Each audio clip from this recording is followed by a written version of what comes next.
চ্যানেলে সবাইকে স্বাগতম। আশা করি সবাই ভালো আছেন। আজকের যে ভিডিওটা নিয়ে আসছি সেটা হচ্ছে গিয়া পছন্দের মানুষ বশীকরণে তদবির বা তাবিজ। এটা ছেলে হোক মেয়ে হোক, যে যাহারে আপনি পছন্দ করেন তারে কীভাবে বাধ্য করবেন বা বশ করবেন সে বিষয়ে আমি আজকে আলোচনা করবো। তাই প্রথম থেকে শেষ পর্যন্ত ভিডিওটা দেখুন, তাহলে বুঝতে সুবিধা হবে। ওই রকম কাজ যদি আমার সাহায্য করাইতে চান তাদের নিচে দেওয়া নাম্বার আছে, নাম্বারে যোগাযোগ করবেন। নাম্বারটা হচ্ছে 0170991438 এই নাম্বারে ইমো, হোয়াটসঅ্যাপ বা সরাসরি যোগাযোগ করতে পারেন। ঠিক আছে, যে কোনো প্রয়োজনে। তো বা কাজে কথা সে কাজটা নিজেরা কীভাবে করবেন, এই যে তাবিজ দেখতে পাচ্ছেন, তাবিজটা তৈরি করবেন সে গরুর যে হাড় আছে, গরুর হাড়ে অথবা বোস পাতায় দুই জিনিস উপরে অঙ্কন করতে পারবেন।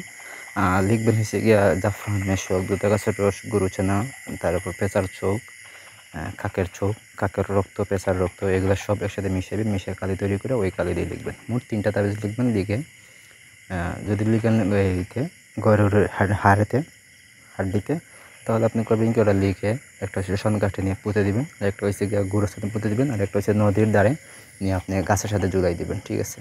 আর যদি আপনি এই ভোজপাতা দেখেন তাহলে করবেন কি, একটা হচ্ছে গিয়ে শ্মশান কাঠে গিয়ে পুরাই দিতে হইব, আর একটা হচ্ছে গিয়ে এই গুঁড়োর স্থানে পুরাই দিবেন, আর একটা হচ্ছে গিয়ে আপনি এই নদীর ঘাটে যেখানে একটা খালের মুখ আছে, মানে নদী গেছে একদিকে, খাল গেছে একদিকে, নালা, ওইরকম একটা নালার মুখে গিয়ে বসে আপনি এটা জ্বালাইবেন বা পুঁতে দিয়ে আসবেন। ঠিক আছে। তাহলে দেখবেন যে আপনার যে মনের মানুষ আছে সে আপনার প্রতি বশ এবং বাধ্য হয়ে গেছে, আপনার কথা মতো চলবো, কথা শুনবো, একদম যারা বাধ্য বলে। ঠিক আছে। তো এই হলো আজকের ভিডিও। যদি কোনো কিছু বুঝতে অসুবিধা হয় অবশ্যই আমার জানাবেন, বুঝাতে চেষ্টা করবো আমি। তাছাড়া যে নিয়ম বলছে সেই নিয়ম অনুযায়ী কাজ করবেন, কাজের ফলাফল অবশ্যই পাবেন। যদি না পান আমার বললেন, আমি ফ্রিতে করে দেবো, সমস্যা নেই। তো এই ধন্যবাদ সবাইকে। ভিডিওটা লাস্ট থেকে দেখবেন, প্রথম থেকে শেষ পর্যন্ত দেখবেন। দেখে আপনি যদি পছন্দ হয় তাহলে অবশ্যই লাইক দিবেন। ঠিক আছে।